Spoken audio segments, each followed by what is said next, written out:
Good morning, beautiful people. Welcome to Unity on the Mountain. It's a gorgeous day, and we're glad to be here. We do feel God is with us, two or more gathered in His name. So we're thrilled about that. Let's go ahead and stand up, and we'll open the service with My Soul is Welcome Here, and I will guide you through.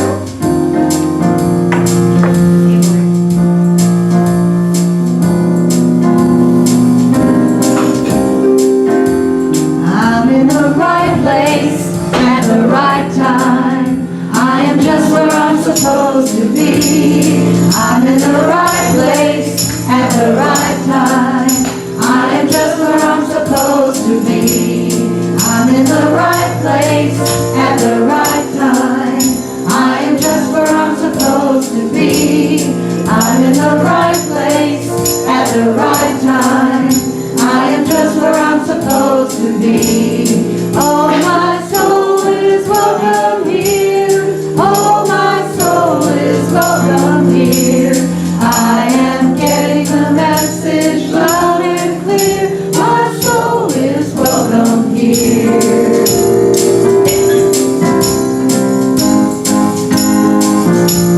I'm in the right place at the right time. I am just where I'm supposed to be. I'm in the right place at the right time. I am just where I'm supposed to be. Oh, my soul is welcome here. Oh, my soul is welcome here. I am getting the message loud and clear. My soul is welcome here. Oh, my soul is welcome here. Oh, my soul is welcome here. I am getting the message loud and clear. My soul is welcome here. My soul is welcome here. My soul is welcome here. My soul is welcome here. My soul is welcome here. My soul is welcome here. My soul is welcome here. Say good morning to your fellow neighbors. Shake your hands, say good morning. No. She's not here yet. Oh, she just held up.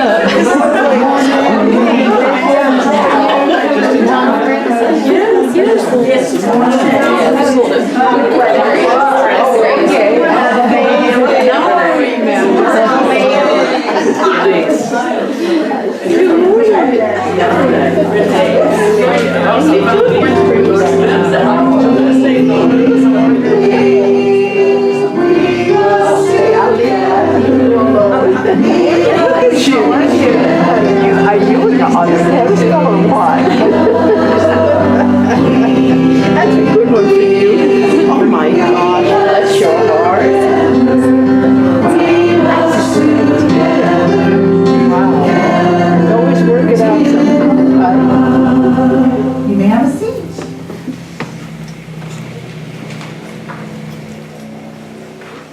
Well, good morning, one and all. On this gorgeous October. Loving it. Yes. Let us affirm together our opening statement in our programs and on the wall. There is only one presence and one power in my life and the universe, God the good.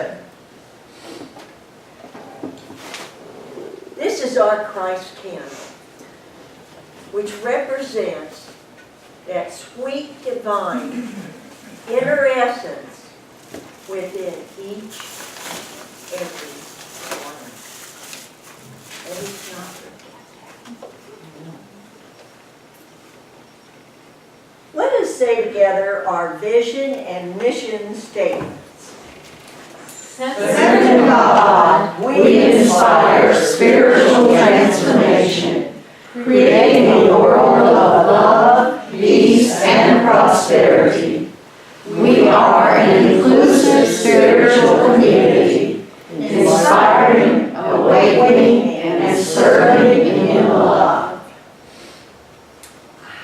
children's blessing.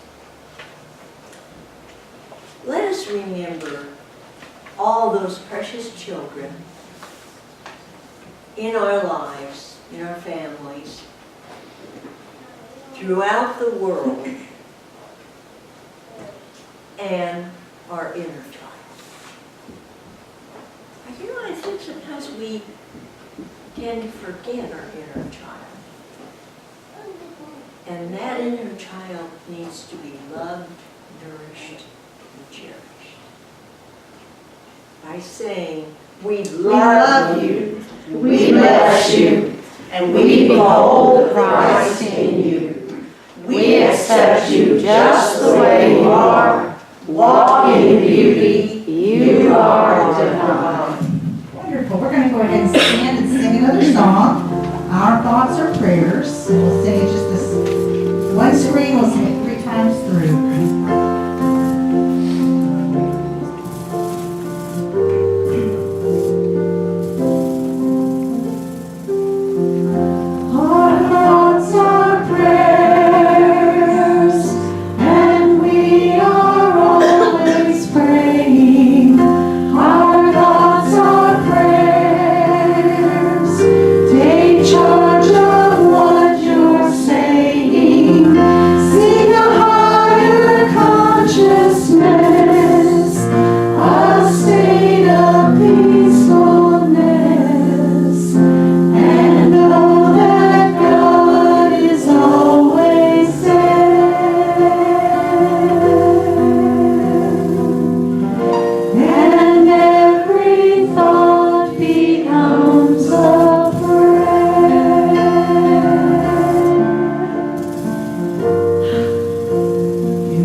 And let's remember our thoughts are prayers. So what are we thinking when we're reaching out in prayer to someone? What are we thinking when we write down a prayer for somebody else? Are we knowing within them and within ourselves that truth of who we are, that we are all God. We are God in expression. And we hold that truth for each situation, knowing that that divine essence within us has power. We open and allow that power to move in and through us. And for this, we give our grateful thanks, and so it is. Amen.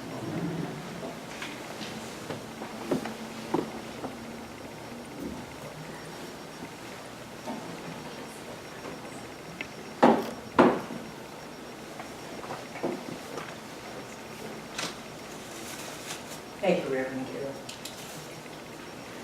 And now, Dean Isley will say the daily word. The daily word today is guidance. Attuned to mind, attuned to divine mind, I grow in spiritual understanding. In his book, Mind, the Master Power, Unity Minister Charles Roth invites me to reflect on my true nature. Let your mind be not a mirror, but a lens through which shines the light of truth. If I forget the truth about myself, I may see only a mirror image, my outer physical features, and overlook that I am created in the image of God. I am a spiritual being, an expression of the divine. I continually grow in understanding of my spiritual nature. My spiritual understanding is constantly evolving. I am ready to let go of ideas and habits that no longer serve me. I am ready for transformation of mind, body, and spirit.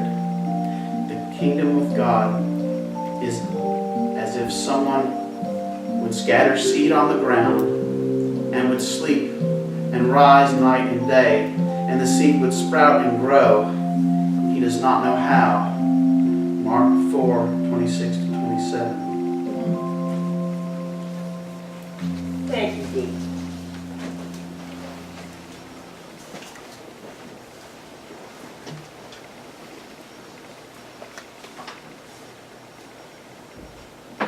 Let us all prepare ourselves, still our minds, and empty our lives, and let us say together our sacred Lord's Prayer.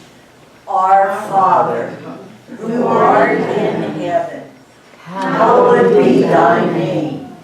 Thy kingdom come, thy will be done, on earth as it is in heaven. Give us this day our daily bread, and forgive us our debts as we forgive our debtors. And lead us not into temptation, but deliver us from evil. For thine is the kingdom, and the power, and the glory, forever. Amen. And let us move deeper into that place of connection. Using this idea of our mind as the lens through which that divine in us shows forth into the world. That we see the world through our understanding of the truth of our being. That we are spiritual beings here in this world, having a physical experience. Breathe into that. I am a spiritual being, having a physical experience. And when I look out there and what I'm seeing mirrored back to me is something negative, something scary, something fearful, help me shift my awareness from the mirror to the lens that focuses God.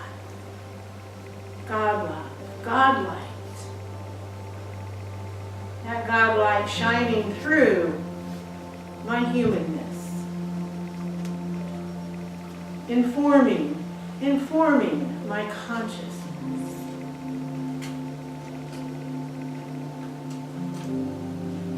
As we each have cares and concerns that our humanness is experiencing in this moment.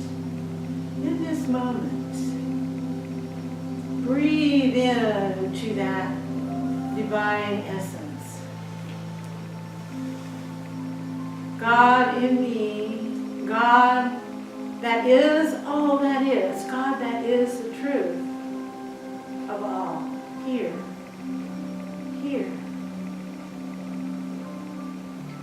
Help my humanness. Help me to see, to understand, to grow. That in that moment, when I'm still in that place, be the truth of who I am. Be the truth of this situation. Let us shine this light of knowing divinity in our world. Shining this light in all those places that seem dark and incomprehensible. Spirit, we are a light. And as we move into that place of deepness and silence, let us experience this light radiating through us. As I get quiet, as my mind stills, I am light. And that is all there is in the silence.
As we gently bring our consciousness back to this place, let us know that you are and I am, and this place is a radiating center of the Christ light. And as it radiates out, it connects up with all those radiating centers of that light. All around the world, we are a power. We are a power. This divine light is a power in this world. And we know this truth for all humanity, for all living beings, for this universe of ours, and beyond our understanding and comprehension of what that means. So in this place, in this time, we give our thanks, and so it is. Amen.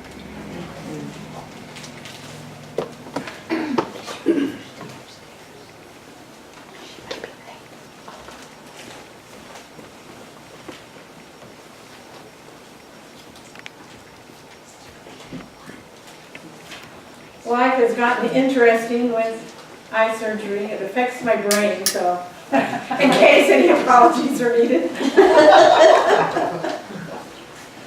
So we've begun a whole series looking at the parables of Jesus, but because that's a very complex subject, each week we have moved along in a little bit of explanation and exploration of what's going on in these parables. So today I thought let's look at what is this about parables? What are the puzzles? What are the words? How are these being used? And I thought, the first puzzle for us to look at was, who was Jesus? Who was he? What do we know about him? Now, in many places we could say, who was Jesus? And the answer would be, he's the Son of God. Well, in this place, hopefully all of you, yeah, but we're all sons of God. So that doesn't take us very far in knowing who Jesus was. So one of the first, after the birth story, we see Jesus as a 12-year-old and probably 12 going into his 13th birthday as everybody goes down from Nazareth. So there's a big journey to go down to Nazareth. Go down from Nazareth to Jerusalem to celebrate the Passover and all of this. So this would be, we hear about bar mitzvahs these days. So when a Jewish child turns 13, this is their declaration that they have become a man. So what did Jesus do with this understanding that he now became a man? So here's the story from Luke. Now be thinking about this. Dear all parents, you got a 13-year-old kid in a big city, people from all over the world, just an amazing process. So after the festival was over, while his parents were returning home, the boy Jesus, and he's still referred to as a boy, he didn't use the word teenager, but stayed behind in Jerusalem. He stayed behind in Jerusalem.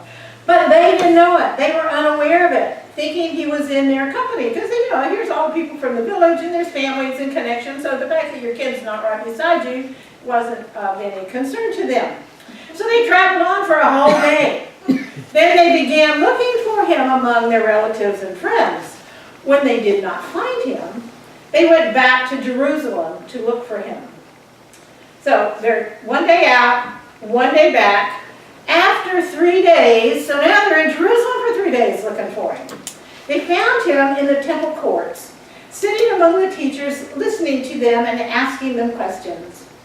Everyone who heard him was amazed at his understanding and his answers. But when his parents saw him, they were astonished. They're probably more than astonished. His mother said to him, "Son, why have you treated us like this? Your father and I have been anxiously searching for you."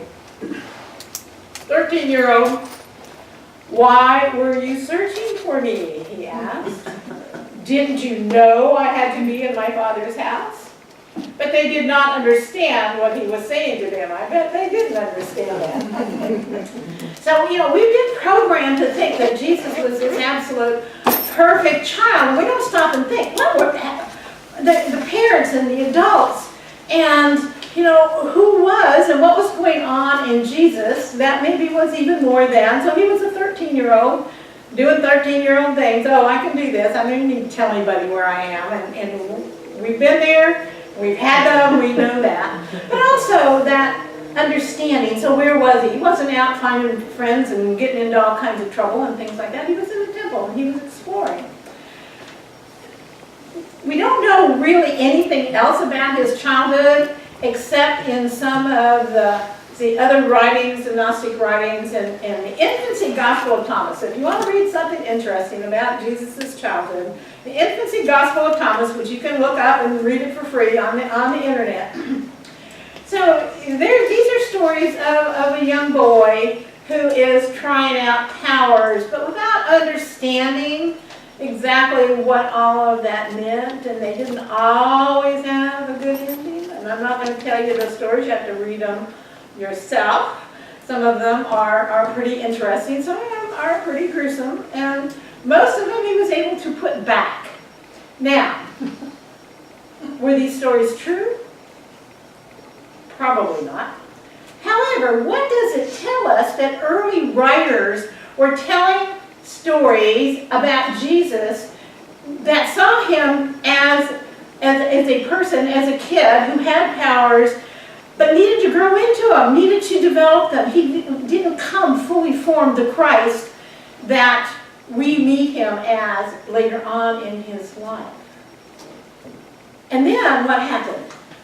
So where did he go as a young person? We hear all kinds of ideas about where he might have gone. One of the strongest ones is that he joined the Essene community. And he could have done that at a very young age. At 13, being considered, an adult, at least at some point in time, his parents wouldn't have had any problems with him going off to join an Essene community, and they wouldn't have had any problems because they like to attract young people into their way of thinking, which was, in its own way, was very rigid, but it was also very eclectic. And so it had, so some of their influences from the Zen Avesta of Zarathustra. So, thus spake Zarathustra. That's the only way I know from Germany and Nietzsche and all of that. But Zarathustra, I can't even say it. So ancient texts from the Vedas and the Upanishads. So these are the ancient Indian texts, some of the most ancient spiritual writings that we know about in our world. So teachings from the yogi system, from the Buddhism. Remember, Buddhism came along 500 years before Jesus. The Kabbalah, Gnosticism. So the Essenes kind of brought a variety of these things together, but lived a life that really would lead them to have mystical experiences. So it's very easy to see Jesus as a young person, being attracted to this process. And here is a poem from the Essene teachings that I think really kind of gives an idea. You can see some of Jesus' teachings just expressed in this poem. Blessed is the child of light, who is wise in mind, for he shall create heaven. The mind of the wise is a well-plowed field, which giveth forth abundance and plenty. For if thou showest a handful of seed to a wise man, he will see in his mind's eye a field of golden wheat. And if thou showest a handful of seed to a fool, he will see only that which is before him, and call them worthless pebbles. As the field of the wise man gives forth grain in abundance, the field of the fool is a harvest only of stones. So it is with our thoughts. As a sheaf of golden wheat lieth hidden in the tiny kernel, so it is with our thoughts. As the sheaf of golden wheat lieth hidden within the tiny kernel, so is the kingdom of heaven hidden within our thoughts. If they be filled with the power, love, and wisdom of the angels of the Heavenly Father, so shall they carry us to the heavenly city. So just in those few words, you can see influences possibly in the teachings of Jesus that we are familiar with. Did he stay there? Did he move on? What do we think he might have done? So here's at 13, he's going to hang out in Jerusalem without his family. So probably, I would guess, and this is a guess because we don't know, that he moved on. And there are, again, many ideas that he went to other places, that he went to India, that he went all over. And, in our modern thinking, we say, well, that wouldn't have been easy. Well, we were back there in Roman times. What do we know about Roman times and the Roman roads? And the Romans went all over the world, and the people from the world, Israel was a pass-through from people all over the world. So you think about a young, energetic person, young man, he wouldn't have had any problems whatsoever finding a job with some of these caravans and going off, and then eventually bringing himself back to his roots, to the teachings of the one God. Do we know? No, we don't. But keeping this puzzle, this idea of who Jesus was and that he was a real person, he was a human person, he had to learn and grow. And as he learned and grew about what are these secrets, what are these metaphysical teachings, his goal was to teach his followers. Because remember in that first parable, that some people will see and hear and understand with that deep understanding, and other people will see the handful of rocks out there. They will not understand what the truth is hiding within here. So what is the first one that we talked in that first parable? What's the first key to the mysteries of forgiveness? Forgiveness. And then this particular one, now we haven't come across the parables yet, but talks about the power of thought, which again permeates through many, many, many of Jesus' teachings. So let's look at these parables. So here's a puzzle that we'll never solve, but it is interesting to look at and realize this was not, let me turn around the other way. This was somebody who grew in his understanding of his connection with that divinity which is within us all, and was able to express it and was willing to teach it. And not teach it in a community that you had to go off and you had to join and you had to be here. He was willing to teach it as he went around the whole country of Israel and gathered people to him. All he wanted was people who were willing to hear this. So he took those teachings and said, I'm going to teach you. I'm going to teach you those mysteries. And how were most of his teachings brought? They were brought in parables. So let's look at parables and what that means. So most of his teachings came in parables, so there were some other things also. And what do the parables contain? So they contain analogies, metaphors, potential for metaphysical understanding, and then we also see his miracles.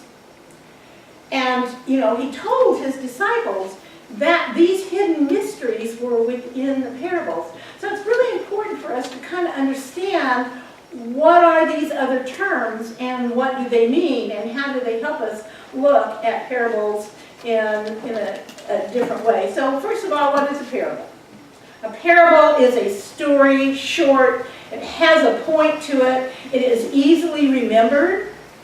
So many of us who couldn't tell you, Bible verses or anything else, we can tell you the stories of the prodigal son, the rich man and Lazarus, the Good Samaritan, all of those, because they're stories, and we can remember them, and we can tell you, okay, and this is what this is about. Sunday school kids know all of this. This is what this is about. So there's an obvious point in there. However, what's beyond the obvious point? So one of the things in there are analogies. So what is an analogy? Analogy is a comparison between two things that we are pretty familiar with. So one of the stories, so we know about the foolish man who built his house on the sand and the wise man who built his house on the rock, and when troubles came, we know the foolish man's house got wiped away and the wise man's house stood firm. Well, analogy, we understand sand and rock, we understand foolish and wise, so there is an example of what he is talking about. So there are analogies going through that process. What's a metaphor? What's a metaphor? A metaphor is something that tries to explain something that's unexplainable. So the kingdom of heaven is like a pearl of great price, that when the merchant found it, he sold all that he had to buy it. So the kingdom cannot be described. The only thing we can know about the kingdom is it's something compared to something that's very rare and very beautiful, and it's very valuable. And it's so valuable that the merchant who found it sold everything so that he could buy it. Now we think about how do we use metaphors. So think about, well, today will be an absolutely perfect one. So some of you will go out and walk on the mountains, or some of you have been down to the beach, and you can say to somebody, oh, it was like heaven. It was like heaven. We don't have a clue what heaven is like, but we think that something that is undescribably wonderful is like heaven. So you see, we use that kind of terminology ourselves. So we think about what cannot be described, and so the metaphor is how that will be described. Well, what about metaphysics? What is that all about? The very word tends to scare us. So here is a definition. Metaphysics, the systematic study of the science of being, that which transcends the physical. Meta, beyond, physics, the physical. By pure metaphysics is meant a clear understanding of the realm of ideas and their legitimate expression. Now that's Charles Fillmore from the Revealing Word. Now here's just from the dictionary. The branch of philosophy that examines the nature of reality, including the relationship between mind and matter, substance and attribute, fact and value. So metaphysics is looking beyond, okay, here's the words, here's the stories. Now, is there a way we can look at this in a very different example? So let's use an example of metaphysical interpretation in this parable of the pearl of great price. So the whole little story is parable. The pearl is a metaphor. But what does it mean to sell all that one has? And this is interesting because it came up in our Sunday school class too. So, and because Jesus uses this, it had nothing to do with this parable, it had to do with some other things. We see Jesus giving the instruction at various different times to sell all that one has. Well, does that mean he wants us all to go out and become beggars? You know, what is that going to do? And how does that help the world moving forward? Is there a different way to interpret that? Can we look beyond the physical world, the words, to sell all that one has? Well, what else do we have that is of value? Of far more value when we really think about it than anything that we own. We know that cars, they get old and we get rid of them. The houses get flooded out when you have hurricanes. All of our physical possessions disappear. But what do we have that's valuable, that stays with us? Unless we're willing to let go of what that is. What about our beliefs? And what does that mean? Who do I think I am as a human being? What is my belief of how a human being operates in this world? What are my beliefs about who and what God is? What are my beliefs about what is possible if I begin to change my thinking, if I begin to change my perception of what is going on? What does it mean to let go of all of that? In our story this morning, Jesus uses the terminology of leaving your mom and your dad and your family and your jobs and all of those kinds of things. And we think about that. What is our perception of who I am? And it changes from time to time. Who I am standing up here on Sunday morning is a very different person than who I am when I'm out there with the family and with the grandkids. And who I am with the grandkids is very different when I'm out with a meeting, out someplace else. So we begin to think, what are our perceptions of who am I? How do I operate in this world? And what is my perception when I hear the word, I am God? Think about that. What in me reacts to that? So we like metaphors for that process because we don't really understand what that means. It is something that in our humanness. So when we look at water, and this is the easiest one to think about. So when we think about the ocean, and we can think about, okay, what's going on out there with Matthew and the turmoil and everything, and to say, okay, here's the ocean, which is connected to all the water in the world. And here are the waves. Here are the waves. Can I think about myself as a wave in the ocean? Everything about that wave is a part of the ocean. You can scoop a bucket full of it up and you can examine it, and it will have every single thing in it that is part of the ocean.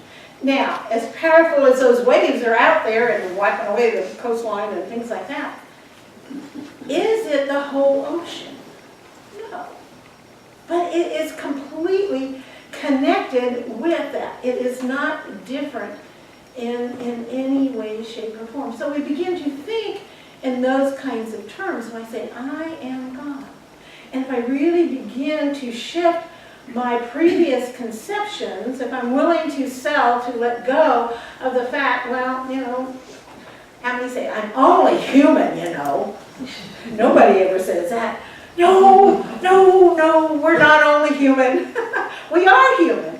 And that's what gets in our way, sometimes of understanding that in our humanness, we have power. And as we are learning and growing, how do we use this power in this physical world?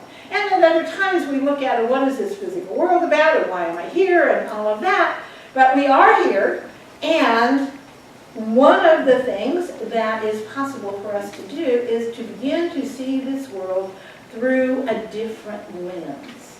To begin to understand that things maybe are not quite how we perceive them.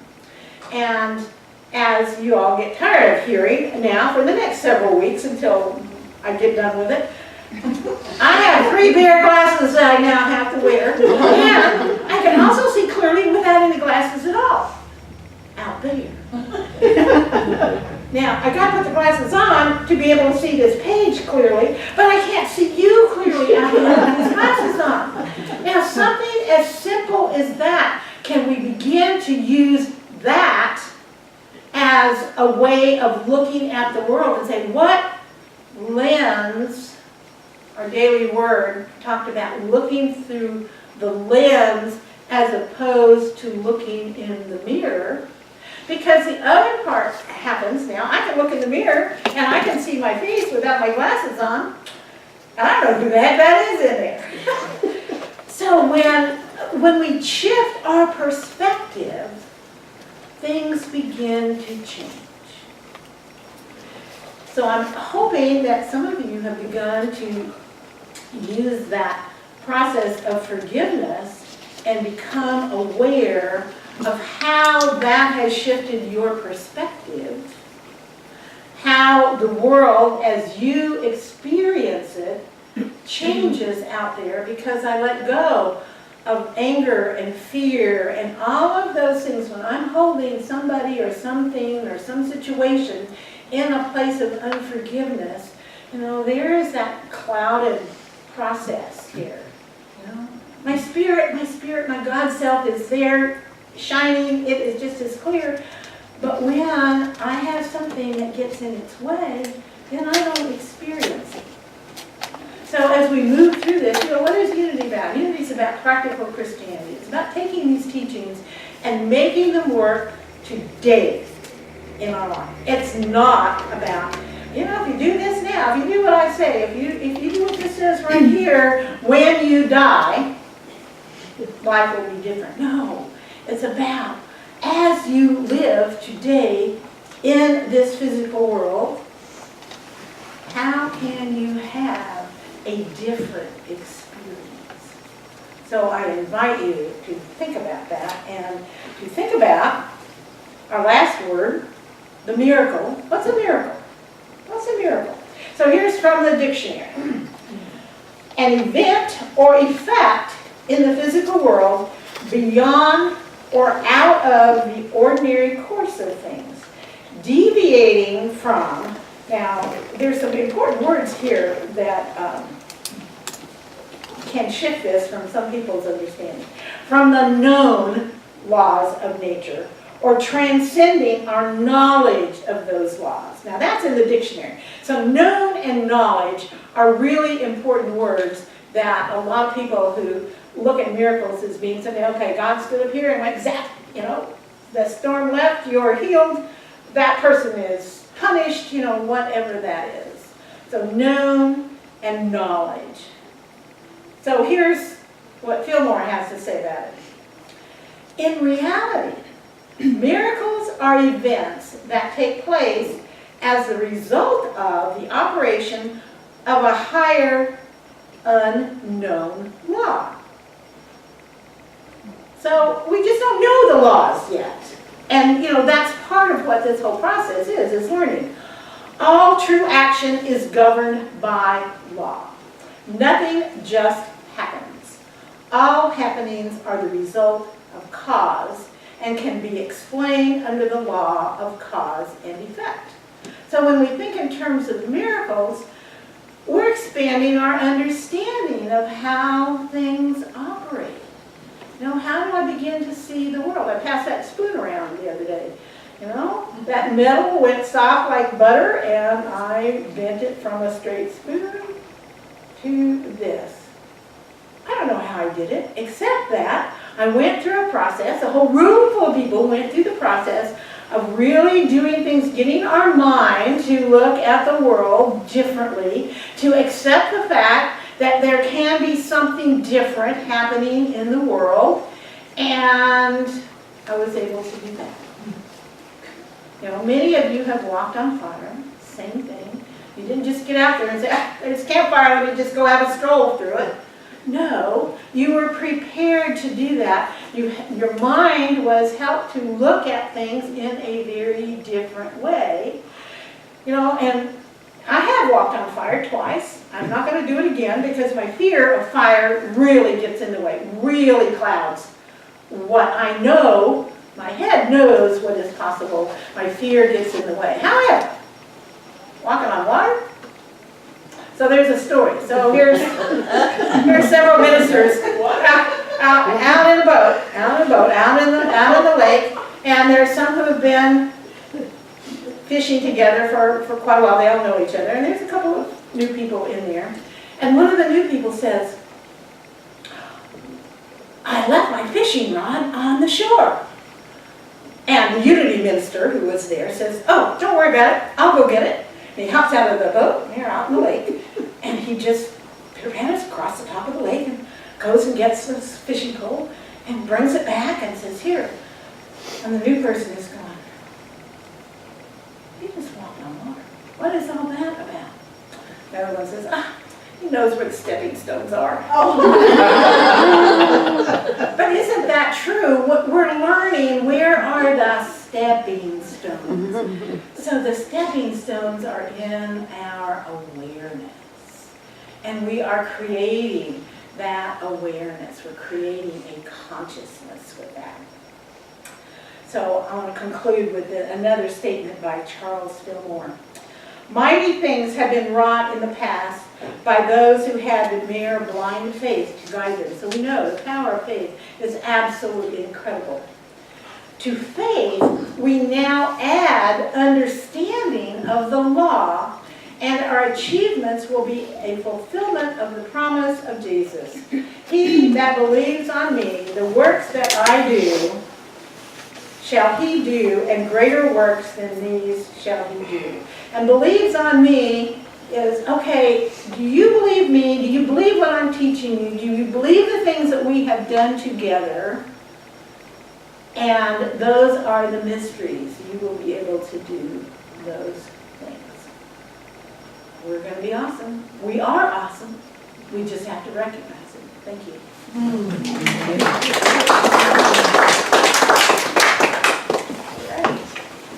We're going to go ahead and stand up and sing another song.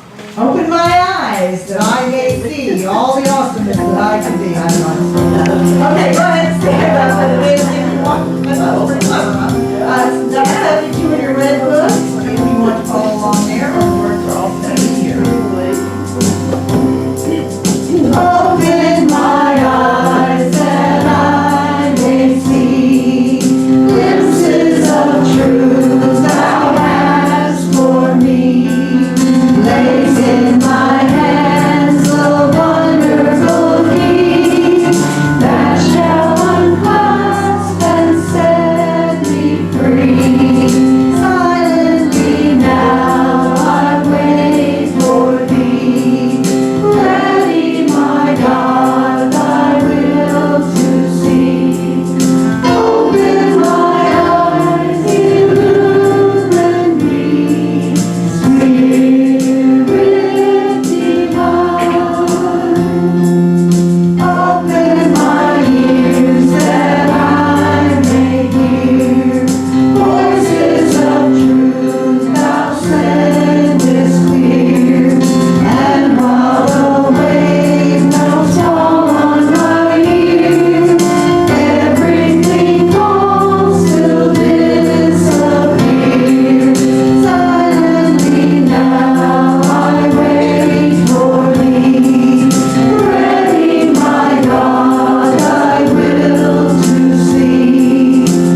them that's God shall give,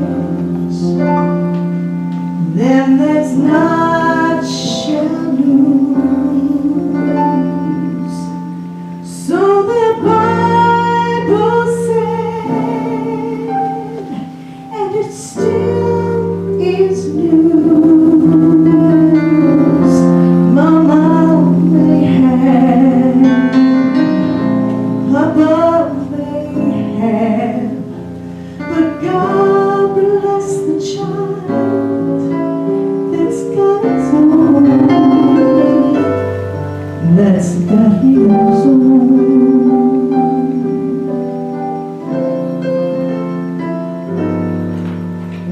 Yes, the strong get more, while the weak ones fade. Empty pockets don't ever make the grade. Mama may have, Papa may have, but God bless the child that's got his own, that's got his own.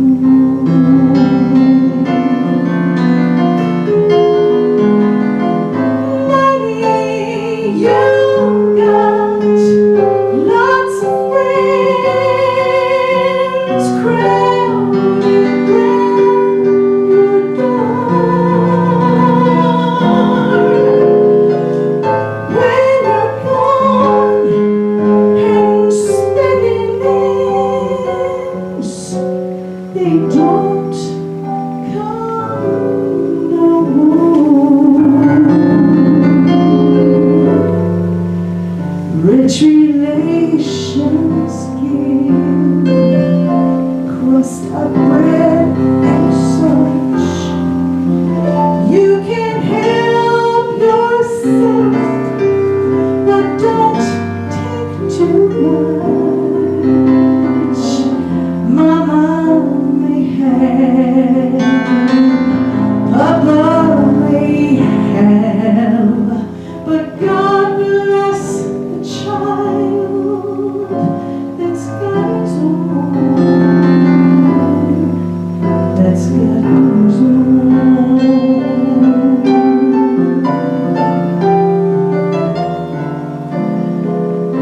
Money, you got lots of friends crowding round your door. When you're gone and spending ends, they don't come round anymore. Rich relations give